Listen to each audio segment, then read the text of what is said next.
when the coroner has the last word on time. I'd like to introduce my wife, Frida. Frida, want to stand up, First Lady of the 16th Congressional District. Give her a big round of applause. Very unfortunate we got thrown in together. I represent 44% of the existing base in the 16th Congressional District. Adam represents 31%, but he represents 25% of the people who now live in Jesse Jackson's district. I encourage you to run against Jesse Jackson and told him I'd throw a fundraiser for him. That didn't happen, so now, unfortunately, we're thrown against each other in this incredible campaign. My mother's parents settled in Spring Valley. Grandpa was a coal miner there, found their way to the northern part of the state to follow the manufacturing jobs. I worked my way through my parents' restaurant, 13 tables, Manzullo's famous Italian restaurant. It was a giant operation. When I graduated from law school, my colleagues were all interested in going to the big cities for the jobs with the major law firms, and I said, no, I prefer to return to my rural roots because I've been raised in a small town in the south end of Winnebago County. So I hung up my shingle in Oregon, Illinois, and practiced law for the northern and north central part of the state, doing a lot of agricultural law, representing farmers who have run into big problems with the government.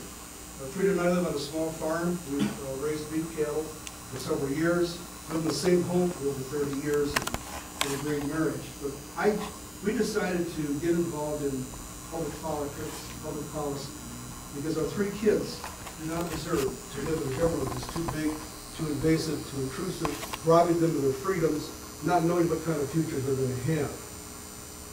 Came to Congress. I voted the same way you would have, very conservatively, earning a 96% approval rating in the American Conservative Union, picking up all 6 of the conservative endorsements in this race. Illinois Tea Party, Illinois Conservatives, Eagle Forum, Illinois Federation Right to Life, Illinois Citizens for Life, and the Illinois Family Pact. And the reason is that there were 79 occasions where I voted to spend $290 billion less than Congressman Kinzinger. The groups followed the record, and it's what you do with your voting card, determined that I'm a conservative candidate in this race, and that's why I've gotten those endorsements. This is a rural area, small towns.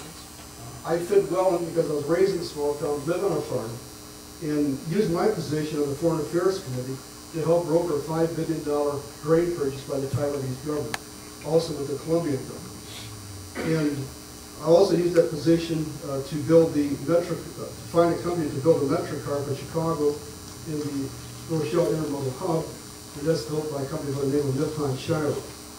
And so I've worked in rural areas, knowing it's very important to provide job opportunities so our kids have the opportunity to stay there. And several years ago, I worked with the local community on the Rochelle Intermodal Hub, pieced together the financing, brought together Union Pacific and the city of Rochelle, built the largest footprint intermodal hub in the country. And that has spawned $1.5 billion in private funds and created over 5,000 jobs. If you talk to people in Rochelle, they give Congressman Manzullo the credit for spending so much time working with the rural areas in order to create those types of jobs. I chaired the Small Business Committee, held hearings across the country. I'm on the Financial Services Committee, where we work with rural banks that have been hit with Dodd-Frank, and also work with farmers because they lost their money on the hedge fund accounts when NF Global imploded. We homeschooled our kids through the 8th grade, so they could spend a lot of time with their dad. He's got a dry throat here. All 3 of our kids are college graduates, struggling to get jobs. We know what it's like in this economy, and that's why I've always spent time working as a member of Congress, voting very conservatively, and creating economic wealth in the area that I represent. Thank you.